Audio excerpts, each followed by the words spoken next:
The title of this story should be How My Kidnapping Victim Became My Fiancée. My name is Ethan Hayes, and I'm officially the worst kidnapper in America. My first ever job, and I snatched the wrong girl. I was aiming for the daughter of a tech billionaire. Instead, I ended up with a pink-haired drama queen who called herself the Taco Bell. And then it got weirder.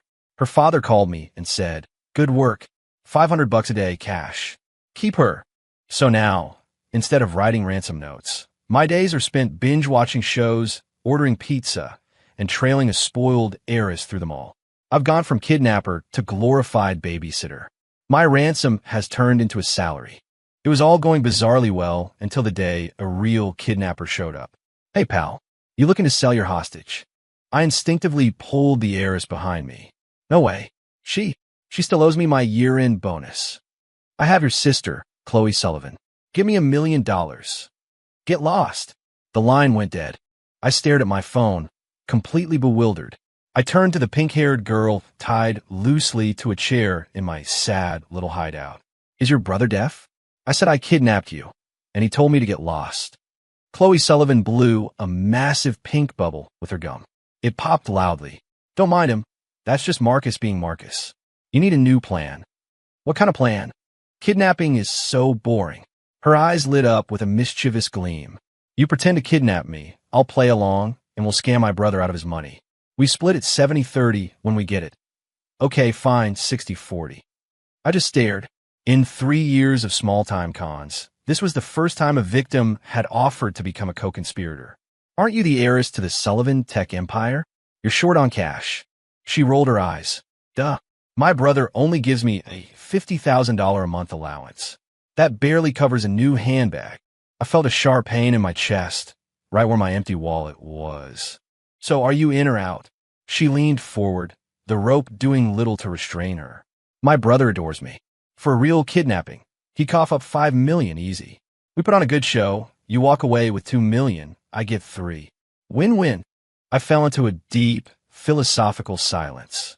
3 minutes later, I was untying her ropes. "Deal." Chloe rubbed her wrists and whipped out her phone. "Okay, first, let's get a group chat going on WhatsApp. We'll call it, how about Project Payday?" I watched as she added 3 people to the chat. Me, herself, and someone saving her contacts as Sucker Brother. "Wait, your brother is in the group chat?" "Of course. Makes negotiating the ransom so much easier." She grinned like a fox. "We have to be professional about this, Ethan." At 8 o'clock that night, the first official meeting of Project Payday commenced. Marcus Sullivan typed in the chat, "You really want $1 million?" I typed back, "That's right. Used, non-sequential bills." Marcus, "Too much work. I'll wire it." Me, Rule 3 of the Kidnapper's Handbook, no wire transfers. Chloe chimed in, "Come on, Marcus, play along. It's his first kidnapping. Give the man some dramatic flair." "Marcus, fine. Tomorrow, 3 p.m. The old steel mill on the south side." The plan was going perfectly, until I got up for a glass of water in the middle of the night and heard Chloe on the balcony, her voice a low murmur on the phone. "Yeah, he bought it. Be there on time tomorrow.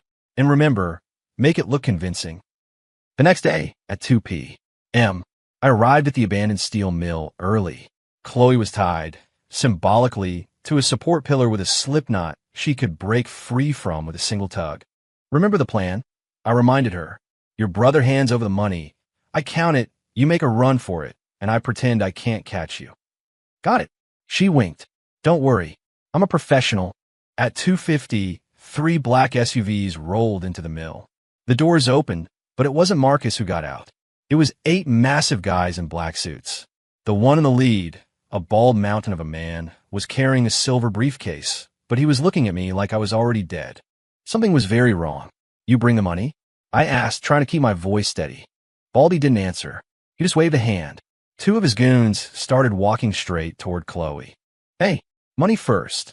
I stepped in front of them. Baldy chuckled. "Nice try, kid. But Miss Sullivan hired us to tie up a loose end."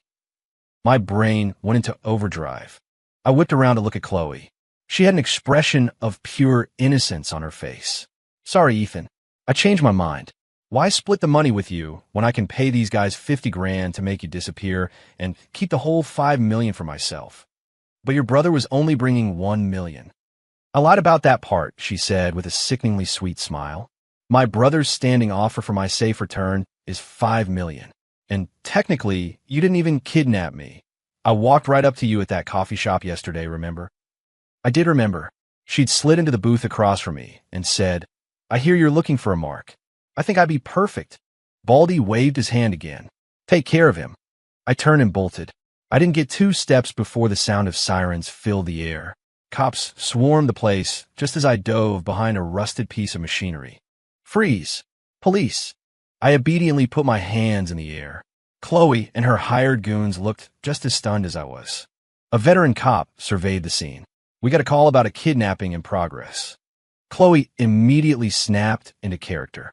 Officer! Oh, thank God. Save me. I've been kidnapped. Her eyes welled up with tears on command. The girl's acting was Emmy-worthy. Who kidnapped you? The cop asked. Chloe pointed a trembling finger straight at me. Him. I had nothing. No defense. No alibi.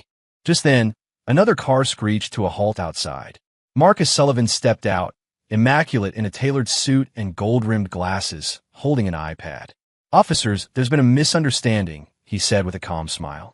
This is just my sister and her friends shooting a TikTok video. The lead cop frowned. A video? Yes. A little web series called Worst Criminals Ever.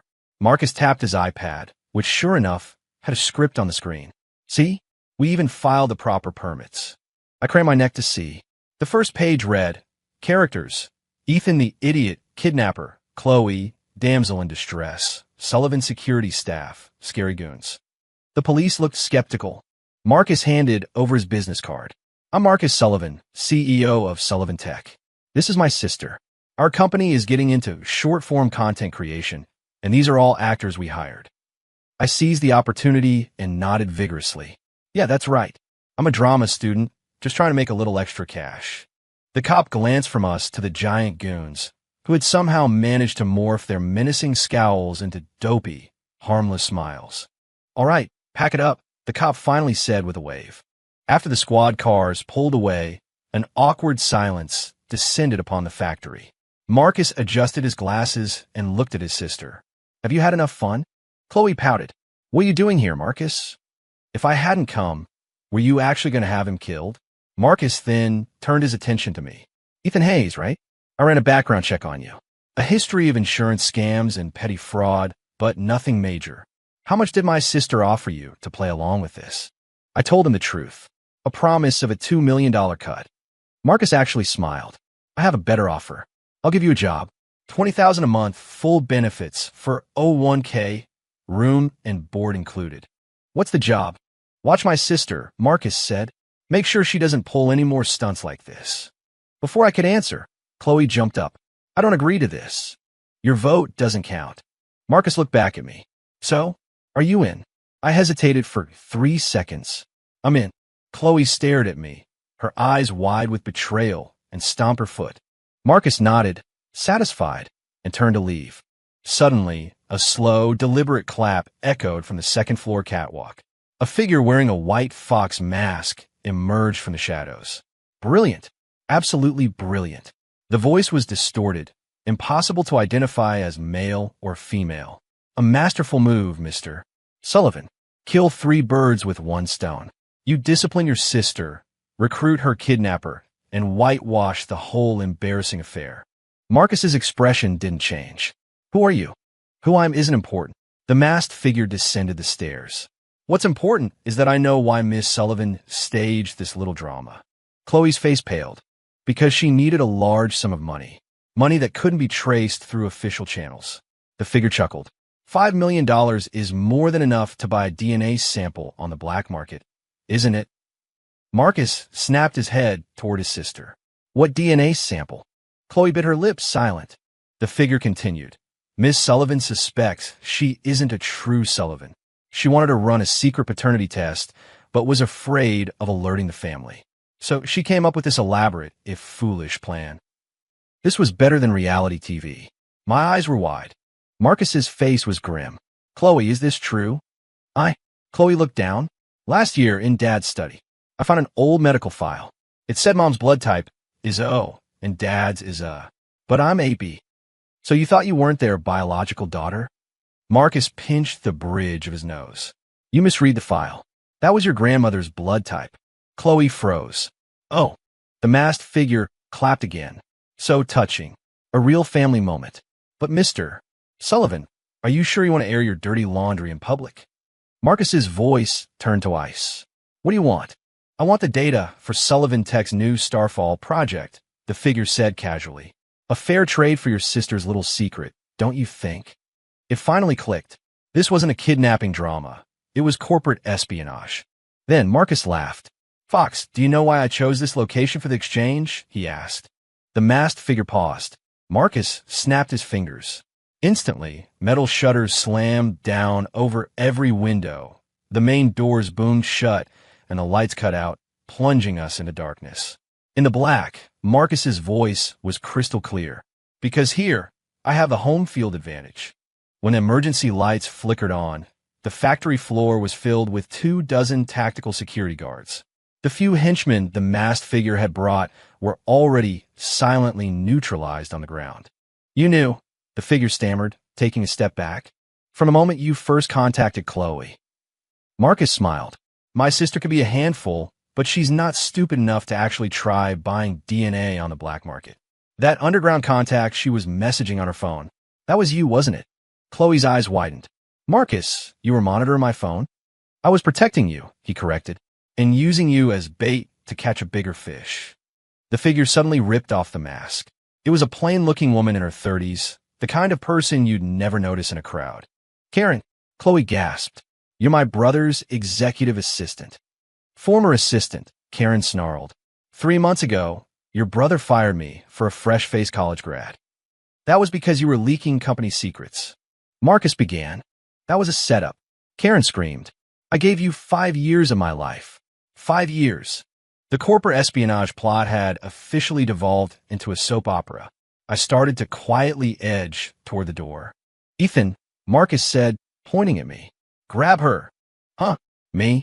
I'll raise your salary to $30,000 a month, he added. I immediately lunged at Karen and was immediately flipped onto my back by a perfect hip throw. Turns out corporate spies are a lot tougher than they look. By the time I scrambled back to my feet, Karen had Chloe in a chokehold, a small, silver pistol suddenly in her hand. Nobody move, she shrieked. Give me the Starfall data, or she dies. For the first time, Marcus's cool composure cracked. Just then, my cheap burner phone erupted from my pocket. The blaring, twangy sound of Fiancée like on a Friday night shattered the tension. Everyone stared at me. I sheepishly pulled out the phone. Hello. My mom's voice boomed through the speaker. Ethan, the girl for your blind date is at the coffee shop. Where are you? Oh, right. I had a blind date at 3 o'clock. Mom, I'm a little busy right now. What could possibly be more important than settling down? She roared. She said she's waiting 10 more minutes, and then she's leaving. I glanced at the situation. A hostage, a crazed ex-employee with a gun, 24 tactical guards, and a grim-faced EO. Mom, I might be a little late. When I hung up, everyone was still staring at me. Karen actually laughed. Ethan Hayes, you know why I chose you to be the patsy in this scheme? I shook my head. Because you're so easy to control, she said, her eyes filled with pity. A fool so desperate for money he'd try kidnapping. A mama's boy who's too scared to stand up his mom for a blind date. Okay, that felt a little personal. Suddenly, Chloe spoke up, her voice slightly strained from the chokehold. Karen, do you know why I chose him? Karen blinked. Because he's not a fool, Chloe said with a smirk. He was my senior at the police academy. Graduated top of his class in criminal investigation. He took an early retirement last year after an injury, and now he worked for my brother as my personal bodyguard. Me? Marcus nodded solemnly. It's true. Ethan, I've had your service record for months. My brain was a complete mess. So I wasn't a kidnapper, not a temp worker, but a pre-assigned bodyguard all along? Then why didn't anybody tell me? I yelled, completely bewildered. For authenticity, Chloe shrugged. If you knew you were a bodyguard, you could never have played the part of the bumbling kidnapper so convincingly. Karen's hand was shaking. You two were playing me the whole time. You got it, Marcus said, and gave a signal. The tactical team surged forward. In the chaos, the gun went off. The last thought I had as I hit the floor was, damn it, there goes another blind date. I woke up with a tube in my nose. The ceiling was white, the air smelled of antiseptic, and was that crying? I turned my head. Chloe was slumped over the side of my bed, her eyes as red and swollen as ripe peaches. You're awake, she yelped, jumping up and slamming the call button. Doctor, he's awake. 5 minutes later, I was surrounded by a swarm of white coats. The verdict: a bullet had grazed my ribs. I'd lost some blood, but I was lucky. The patient needs complete rest, the head doctor announced. No emotional distress. After they left, it was just me and Chloe in the room. So, I said, my voice raspy. What were you crying about?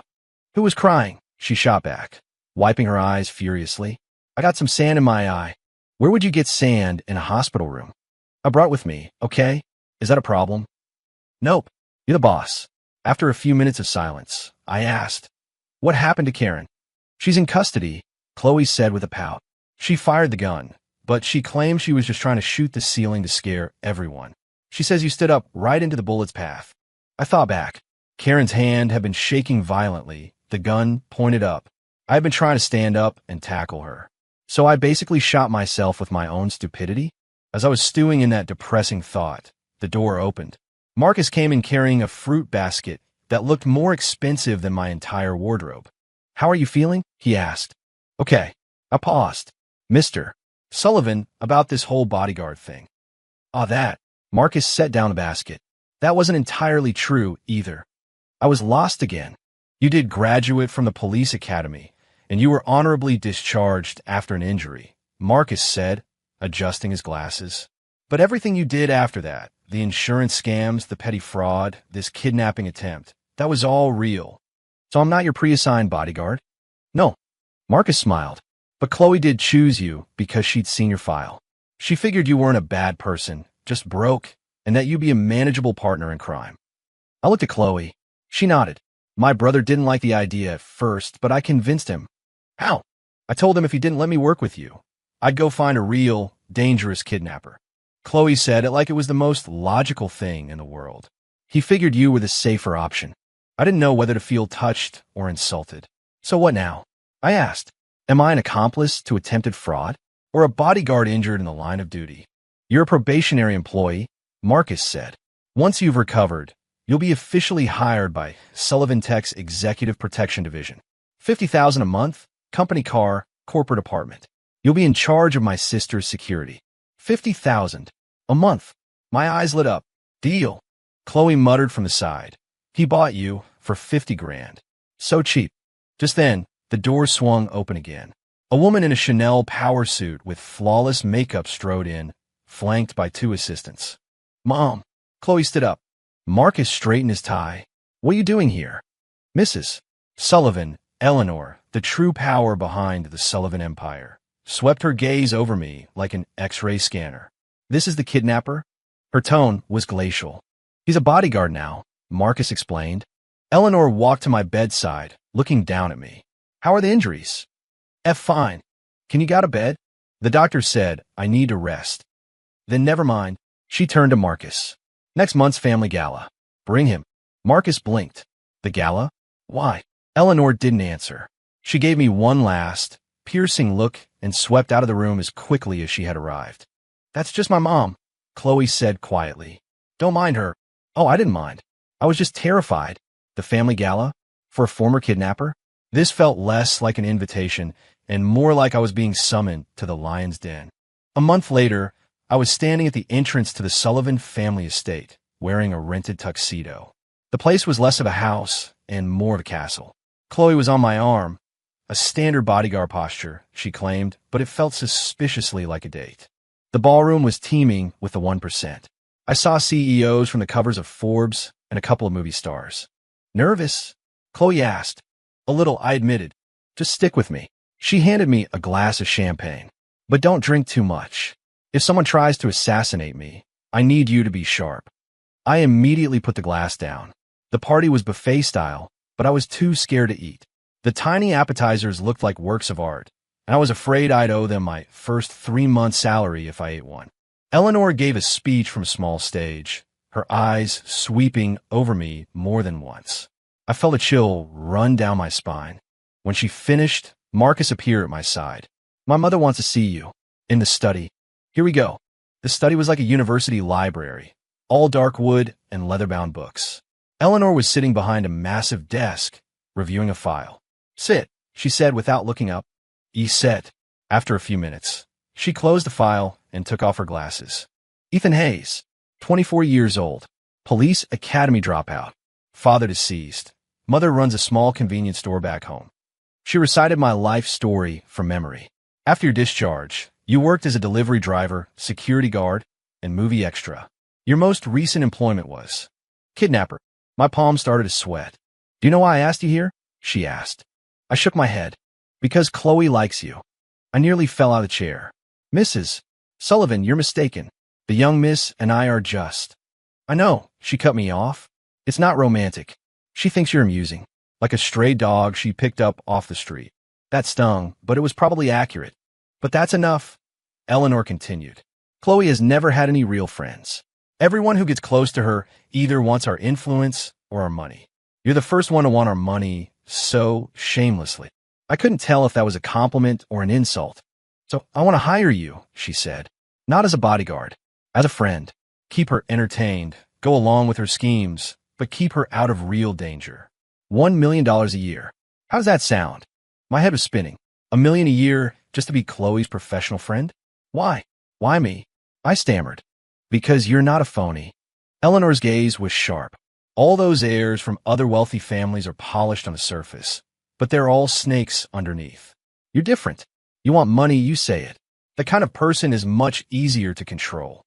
I was silent. "You can think about it," she said, "but be warned. If you accept, you can't back out.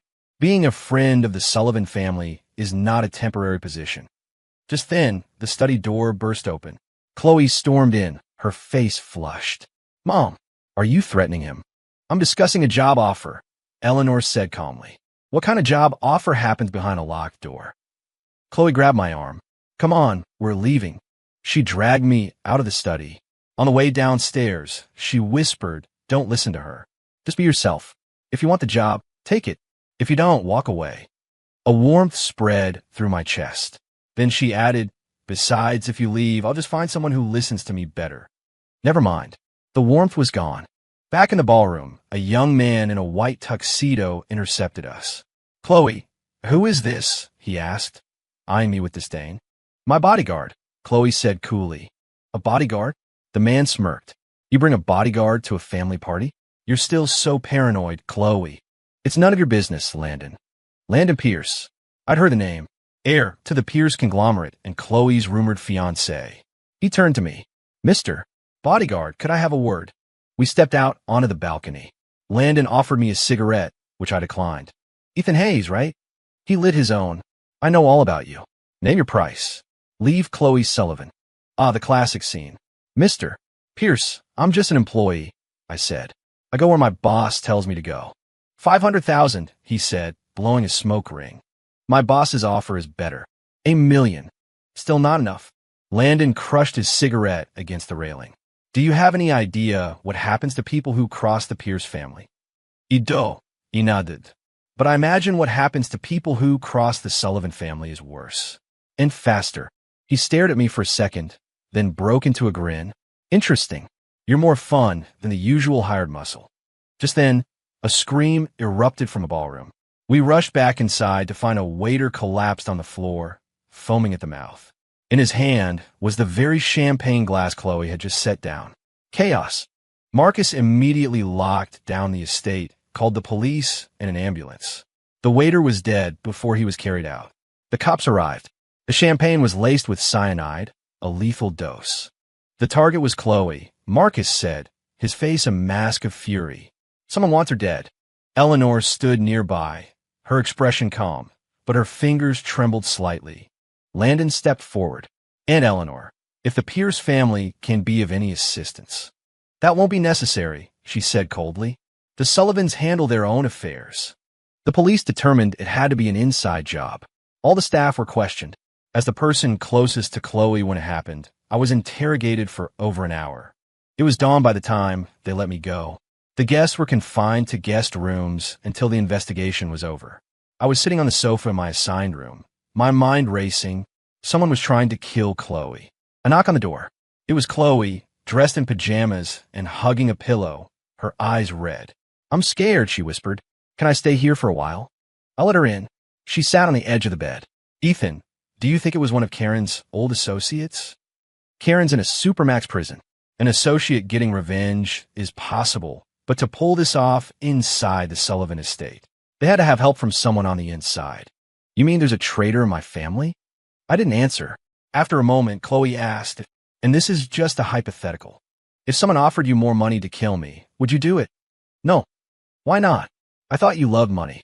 "I love money," I said seriously, "but I love not being on death row more. It's a bad return on investment." She smiled. "You're so practical." "Miss Sullivan, have you seriously ticked anyone off lately?" I asked. She thought for a moment. "Last month, I bought the last limited edition handbag that a board member's daughter wanted. The week before that, I won 300 grand off of some guy at the horse races. Last week, I turned down a marriage proposal from another board member's son." I put my head in my hands. "Your list of enemies is a bit long." "But those are just petty things," she said, looking wounded. "Not exactly poison in the champagne worthy, right?" As she spoke, there was another knock on the door. It was Marcus. He glanced at Chloe. "Go back to your room." "No. I need to speak with Ethan. Alone." Chloe left reluctantly. Marcus closed the door behind her. "The poison was meant for you." I froze. "What?" After Chloe put her glass down, a waiter refilled it. Marcus said, "But someone swapped the glasses. The first glass, the one with the poison, was intended for Chloe. The second glass was intended for you." A cold dread crept up my spine. "Why would someone want to kill me?" "Because you're in the way," Marcus said, his eyes fixed on me. "Someone doesn't want you near my sister." "Who?" "I'm not sure yet," Marcus said, "but I have a suspect." He handed me a photograph. It was of a young man in a police uniform who looked startlingly like me. "Who's this?" I asked. "Ryan Hayes. Your older brother," Marcus said slowly. "He was killed in the line of duty 5 years ago. The operation he was on involved one of my family's business rivals." My hand started to shake. My brother. You didn't know?" Marcus frowned. "Your mother never told you?" "After my dad died, my mom never talked about the past," I said, my voice hoarse. "She told me my brother died from a sickness." "Your brother was an undercover cop," Marcus said. "His death is connected to my family, which is why someone might think he got close to Chloe for revenge." My world tilted on its axis. So I wasn't just some random schmuck. I was deliberately led to Chloe. "Who?" I demanded. "Who sent me up to kidnap her?" Marcus shook his head.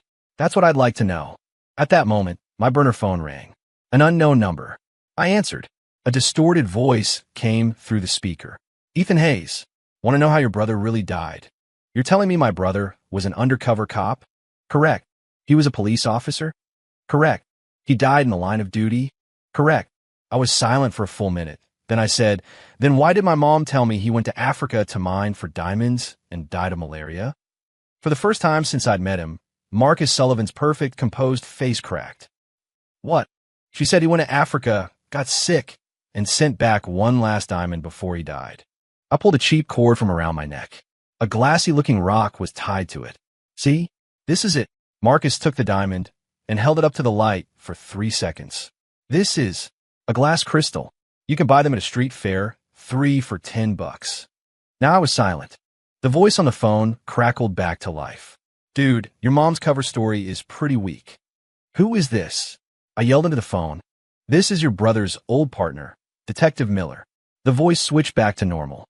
"Your brother really was an undercover cop. He died 5 years ago during Operation Fox Hunt." "Then why are you only telling me this now?"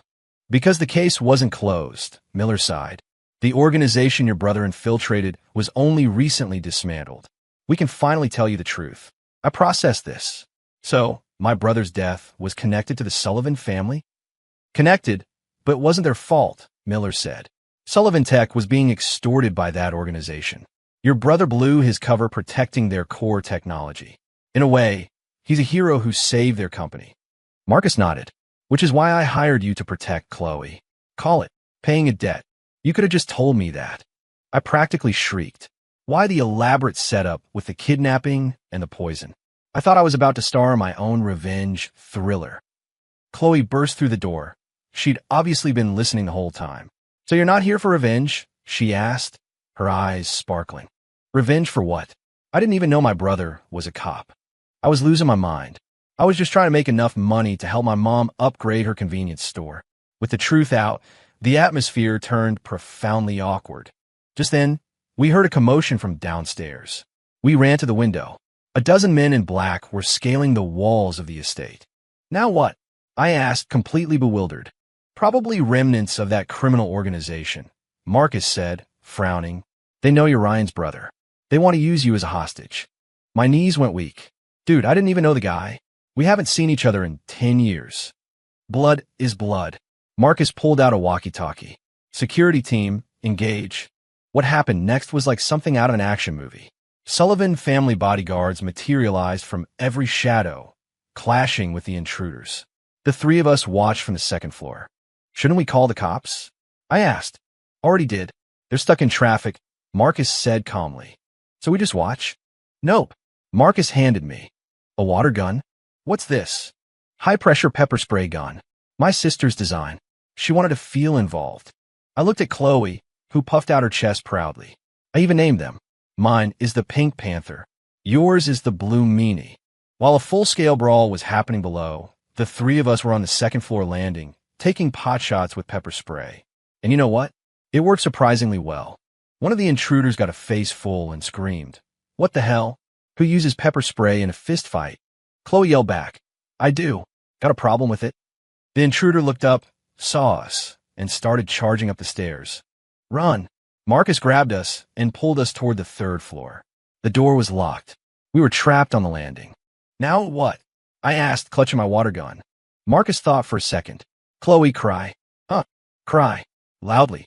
Create a distraction." Chloe took 3 seconds to get into character, then let out a heart-wrenching wail. "Marcus, Ethan, don't die. I promise I'll stop wasting money. I'll sell all my handbags and donate the money to charity." It was a truly convincing, Oscar-worthy performance. The intruders paused for a crucial second. In that second, police sirens wailed outside. The cavalry had finally arrived. The intruders tried to flee, but it was too late. 10 minutes later, they were all in cuffs. Detective Miller was leading the raid. He walked over and clapped me on the shoulder. "Not bad with that pepper spray, kid." I felt a little embarrassed. I'm no match for my brother. "If your brother saw you now..." Miller looked me up and down. "He'd probably claw his way out of his grave just to smack you." I had no response to that. With the crisis over, the Sullivan estate was in ruins. Eleanor stood amidst the wreckage, directing the cleanup crew like a 5-star general. Landon Pierce appeared out of nowhere. "And Eleanor, if you need any help with the repairs, the Pierce family has the best contractors." "Not necessary," Eleanor said, barely glancing at him. "By the way, where were you hiding during all that?" I was securing important assets." Landon produced a box. "See? I saved the Ming Dynasty vase." The guy was worried about antiques while his life was on the line. Chloe leaned in and whispered to me, "See? That's why I don't like him. He's cheap." Later, we all sat in the one part of the living room that hadn't been destroyed, eating instant ramen. The kitchen was wrecked. "So who was the poisoner?" I asked. "We found out," Marcus said, slurping his noodles. "It was arranged by the Pierce family." "What?" Landon, who had lingered, jumped to his feet. "Don't you dare slander my family, Marcus. Your father has been trying to execute a hostile takeover of our company. He was afraid if you married Chloe, her shares would dilute his power, so he decided to remove her from the equation," Marcus said coldly. "That waiter was a plant from your family. We have the recordings." Landon's face went white. Eleanor put down her cup of noodles. "Landon, go home and tell your father that all business partnerships between the Sullivan and Pierce families are hereby terminated." Landon scurried away. Chloe cheered. "Yes, no more arranged marriage." I whispered to her, "So you agreed to the engagement just to smoke out the snake?" She winked. I suspected the Pierces were up to something. My brother said we had no proof, so I decided to make a little sacrifice for the family. This whole family was made of actors. After we finished our ramen, Detective Miller said he needed to take me down to the station to give a statement. As I was leaving, Chloe grabbed my arm. "Are you coming back?" Back where? Here, obviously, she said. You know my brother is your brother's benefactor, and I'm his sister, so by the transitive property, I'm your benefactor. And when your benefactor tells you to be her bodyguard, you can't say no. Her logic was flawless. What about my salary? I asked. 1.2 million a year, she said, holding up 2 fingers. 200 grand more than my mom offered. Deal. 3 months later, I was standing on the top floor of the Sullivan Tech Tower, wearing a custom-tailored suit. I was now Chloe's official bodyguard and professional companion. Ethan, you're coming with me to an art auction this afternoon. Chloe called from her office. Can't. I have to give a speech at the police academy today, I said, checking my schedule. The topic is my journey from kidnapper to bodyguard. What about tonight? Video call with my mom. She's trying to set me up on another blind date. Chloe pouted. Again? Didn't the last one dump you because your job is too dangerous? This one's a cop, I shrugged. She says she likes dangerous. Chloe was silent for a few seconds. Don't go. Why? Because, she said, looking away, my brother says that employee relationships hurt productivity. Just then, Marcus walked by. He stopped. I never said that. Well, you're saying it now. Chloe glared at him. Marcus looked at me, then at his sister. A look of understanding dawned on his face. Oh, in that case, I am officially announcing a new company policy. We encourage inter-office romance, especially between executives and their bodyguards. There's even a relationship bonus. Chloe's face turned beet red. It took my brain a moment, but it finally clicked. Miss Sullivan, are you trying to tell me you? Shut up, she shrieked, throwing a decorative pillow at me. Say one more word, and I'm docking your pay. I caught the pillow and smiled. My phone rang. It was my mom. Ethan, honey, cancel the date. I had your fortune told, and it says your soulmate is right there beside you. She's from a wealthy family, but she has a bit of a temper. I looked over at Chloe, who was trying to pretend she wasn't listening. Mom, I said into the phone, for once, your fortune teller is spot on. I hung up. Chloe was busy shuffling papers on her desk. What did your mom say? She said my life has a U-shaped hole in it. Chloe's hand slipped, and a stack of papers fluttered to the floor. I knelt to help her pick them up. When I looked up, she was smiling like a kid who'd just been given the whole candy store. Well, she said softly, since you're so desperately in need, I suppose I can fill that hole for you. The sun streamed through the window. Who would have thought? One failed kidnapping had landed me a job, a girl, and the truth about a heroic brother I barely knew. Of course, if my brother ever found out I was using the advanced combat techniques he taught me to act as a human punching bag for spoiled heiress, he'd probably come back from the dead just to strangle me. But that's okay. If he does, I'll just explain it to him. It's not selling out, bro. It's just a creative way of paying a debt. And